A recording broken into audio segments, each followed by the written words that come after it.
Income tax का जो return file करना है वो आईटीआर का जो फॉर्म है वो अब नोटिफाई कर दिया गया है फाइनेंशियल ईयर 19-20 यानी कि असेसमेंट ईयर 20-21। फाइनेंशियल ईयर 19-20 बोले तो 1 अप्रैल 2019 से 31 मार्च 20 तक जो आपने अर्न किया उसका आईटीआर भरने का फॉर्म नोटिफाई कर दिया गया है। तो मैं आज जो आपसे चर्चा करूंगा कि आपके लिए कौन सा फॉर्म चूज करना है, कौन सा फॉर्म आपको पिक करना है, कौन सा फॉर्म आपको आईटीआर का भरना है। अगर आप खुद से भरते हैं या जो नए प्रैक्टिशनर हैं, जो बच्चे अभी बीकॉम करके आईकॉम करके अपनी मेहनत कर रहे हैं, लर्निंग विद विद अर्निंग कर रहे हैं, आईटीआर फाइल भर रहे हैं, तो उनके लिए समस्या हो जाता है कि कौन सा फॉर्म हम पिक करें, किसी बंदे का क्या इनकम है उसके अनुसार कौन सा फॉर्म हम उन्हें दें। तो इसकी चर्चा हम इस वीडियो में करेंगे।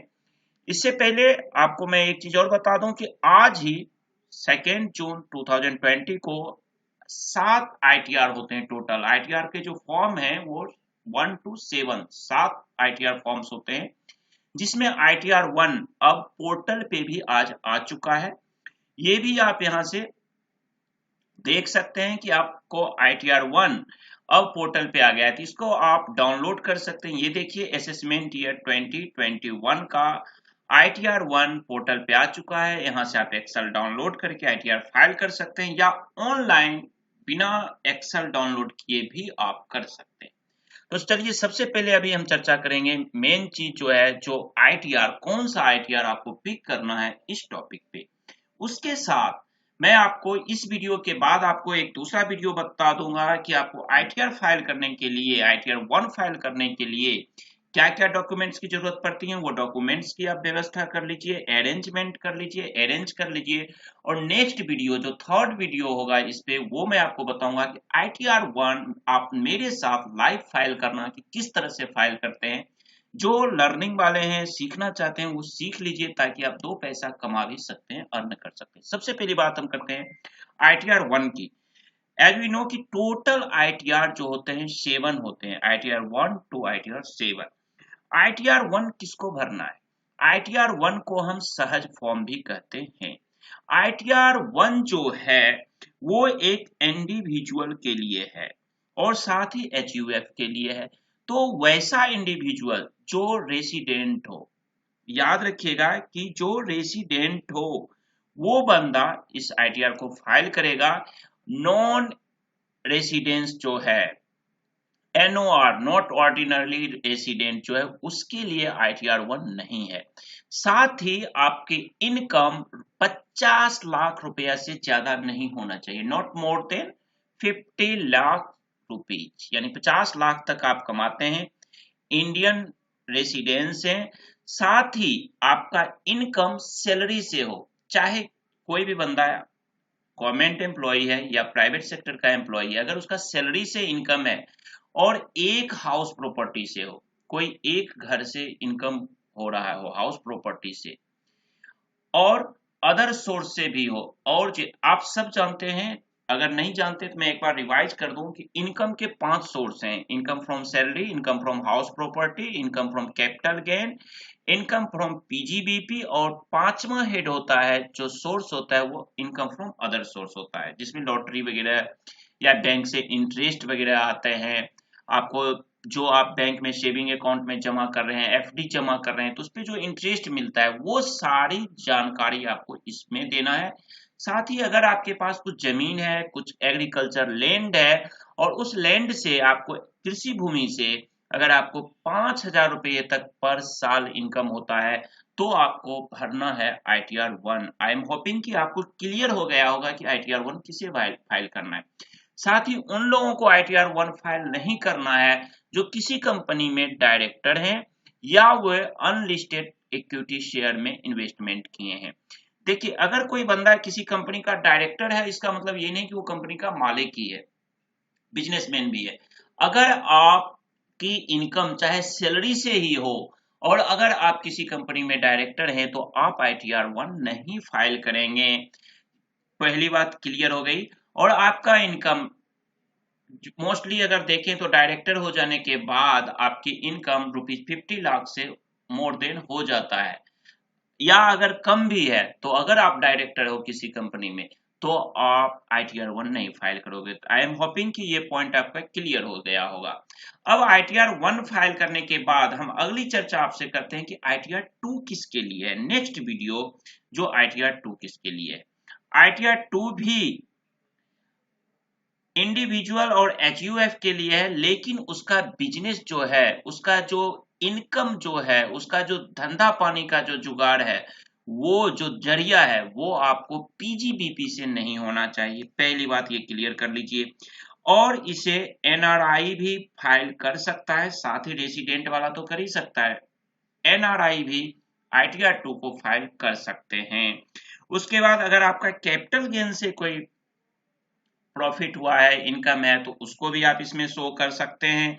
एक से ज्यादा घर से, मोर देन 1 हाउस प्रॉपर्टी, अगर आपका बिजनेस है, अगर आपको इनकम है, रेंट पे लगा हुआ है, तो उससे जो इनकम हो रही है उसको भी आप इसमें शो कर सकते हैं। और साथ ही एग्रीकल्चर इनकम अगर आपका 5,000 से ज्यादा रुपये का है तो आप इसको फाइल कर सकते हो। साथ ही अगर आपका हॉर्स रेस से या लॉटरी से विनिंग करते हैं तो भी आप ITR 2 फाइल कर सकते हैं। और इसमें भी वही कंडीशन है, इसे कौन फाइल नहीं कर सकता है, तो जो अगर किसी कंपनी का डायरेक्टर है या किसी कंपनी का मालिक है यानी बिजनेसमैन है तो वो ITR 2 फाइल नहीं करेगा। अगर हम एक्चुअली देखें तो वो बंदे ITR 2 फाइल कर सकते हैं जो ITR 1 को पिक नहीं कर पाते हैं, फॉल नहीं कर पाते हैं, उससे रिलेटेड जो उनका इनकम है थोड़ा बहुत ज्यादा है और वो ITR 1 में नहीं फॉल करते तो वो ITR 2 फाइल कर सकते हैं। अब मैं आपको लेके आता हूं ITR 3 पे कि ITR 3 किसे फाइल करना है। अब ITR 3 फाइल करने से पहले मैं आपको बताऊंगा आपको कि ITR 4 किसे फाइल करना है। ITR 3 को मैं यहाँ पे पॉज कर रहा हूं, बाद में ITR 4 के बाद में आपसे इस पे चर्चा करूंगा। अब ITR 4 जो है वो आपको क्लियर लिखा हुआ है कि कौन इसे फाइल कर सकता है। सबसे पहली बात, कोई भी इंडिविजुअल, HUF एंड फर्म, ध्यान रखिएगा LLP नहीं फाइल करेगा ITR 4। ये जो ITR 4 सुगम है ये आपको इंडिविजुअल HUF या फर्म कर सकता है फाइल, और जिसकी टोटल इनकम, याद रखिएगा, total income up to 50 lakh rupees हो। देखिए मोटा मोटी अगर आप देखें तो ये ITR 1 से मिलता जुलता है, ठीक है। And having income from business and profession which is computed under section 44 AD, 44 ADA और 44 AE। ये जो सेक्शन है 44 AD, 44 ADA एंड 44 AE, इसे हम बोलते हैं प्रिजम्पटिव बिजनेस। प्रिजम्पटिव बिजनेस जो होता है इसमें ये तीनों सेक्शन है। इसके लिए मैं आपको एक अलग से वीडियो बनाया हूं और इस साल भी मैं एक डिटेल में बनाऊंगा। मोटा मोटी अगर मैं यहाँ बताऊं तो 44 AD का जो होता है इसमें क्या होता है, एक कुछ टर्नओवर का कुछ परसेंट आपको एज ए इनकम शो करना पड़ता है और आप इसमें एक्सपेंस जो होता है उसे क्लेम नहीं करते हो। सेक्शन 44 ADA ये जो होता है ये जिनकी गाड़ियां वगैरह होते हैं, ट्रकें वगैरह होते हैं उनके लिए है, लॉरी वगैरह वालों के लिए। और 44 AE ये सेक्शन होता है उनका जो प्रोफेशनल लोग हैं और अपने इनकम को 50% शो करते हैं टोटल रिसीट का, तो उनके लिए ये सेक्शन है। तो ये फॉर्म उन लोगों के भरने के लिए है। अब सवाल होता है ये कि ITR 4 को कौन बंदा नहीं फाइल कर सकता है। तो ITR 4 को अगर कोई इंडिविजुअल, ध्यान से रखिएगा कि किसी कंपनी में डायरेक्टर है और वो अनलिस्टेड इक्विटी शेयर में अपना इन्वेस्टमेंट किया है तो वो बंदा ITR 4 फाइल नहीं करेगा। साथ ही अगर आपका इनकम, कई जगह क्या होता है LIC एजेंट है या कोई भी ब्रोकर टाइप का लोग है, उन लोगों का क्या होता है कि उनके पास होता है कि मैं कौन सा ITR फाइल करूं, जिनको कमीशन से इनकम होता है, तो वो लोग ITR 4 नहीं फाइल करेंगे। अब सवाल आता है कि ये सारे लोग कौन सा फाइल करेंगे ITR, ये हम बताएंगे। उससे पहले मैं बता दूं ITR 5, ITR 6 और आपका ये ITR 6 है और अगला है ITR 7। ये ITR 1 to 7 जो है टोटल जो है ये आपका ITR है, यानी 5 से 7 तक ये फॉर्म, कंपनी, LLP के लिए है, ट्रस्ट के लिए है, जिसको मुझे उतना एक्सप्लेन करने की जरूरत नहीं पड़ेगी आपको इसमें। फिर भी मैं इसका एक अलग सेपरेट वीडियो बता दूंगा, ये आप इजीली आप पिक कर सकते हो और ITR प्रिपरेशन करके फाइल कर सकते हो। 5, 6, 7 में उतना कंफ्यूजन नहीं है, बिजनेस वालों के लिए है, फर्म वालों के लिए है, LLP वालों के लिए है। अब मैं एक ITR पॉज किया था, वो ITR है ITR 3। कि ITR 3 क्या है, आप सीधा कंसेप्ट ध्यान रखिएगा। 5 से 7 तो कंपनी इंडिविजुअल के लिए है ही नहीं, ठीक है ना, फर्म के लिए है, कंपनी के लिए है, LLP के लिए है, ठीक है ना। आप यहाँ देखिए क्लियर लिखा हुआ है ITR 5 में for person other than individual HUF company and person filing for ITR 7। तो ये इंडिविजुअल HUF के लिए तो है ही नहीं। तो अब हम जो अभी चर्चा करेंगे आपसे वो करेंगे ITR 3 के बारे में, क्योंकि ये इंडिविजुअल के लिए है और HUF के लिए भी है। अब ये किन लोगों के लिए है, यहाँ देखिए क्लियरली समझ लीजिए कि अगर आप ITR 1 यहाँ पे भी था इंडिविजुअल HUF के लिए, ITR 2 में भी आपने देखा ये इंडिविजुअल एंड HUF के लिए हो जाता है आपको। उसके बाद ITR 1 अगर आप देखिए ऊपर आते हैं तो ये भी इंडिविजुअल के लिए हो जाता है आपको। ITR 4 में अगर आप चाहते हो तो वो भी आपको इंडिविजुअल के लिए हो जाता है। अब जो लोग ITR 1, 2 और 4 में कवर अपने आप को नहीं करते हैं, फॉल नहीं करते हैं, पिक नहीं कर पा रहे हो, आपका बिजनेस सुटेबल नहीं हो पा रहा है इस फॉर्म के अनुसार, तो आंख बंद करके दोस्त ITR 3 आप पिक कर लेना, ठीक है। तो ये पिक करना, ITR 3 कर लेना, और इसमें क्लियरली लिखा है कि for individuals and HUFs having income from PGBP, ठीक है, अगर profit and gains of business और प्रोफेशन से अगर किसी इंडिविजुअल और HUF को इनकम है, और जब आपका उन तीन ITR 1, 2 और 4 में आपका दिमाग काम नहीं कर रहा है कि कौन सा करना है, यानी कि उन तीनों का जो मैं इनकम आपको बताया, आपको जो कंडीशंस बताया उसमें आपका इनकम फॉल नहीं करता है, उन कंडीशंस को आप satisfied नहीं कर पाते हो, then you should pick the form ITR 3। बहुत इजी होता है, देखो आपको ये ITR का क्लियर होना चाहिए। होता क्या है, मैं जब बीकॉम करके 10+2 शायद किया था, बीकॉम में आया, उसमें इनकम टैक्स आया, पिताश्री बोले कि बेटा एक ITR फाइल कर दे।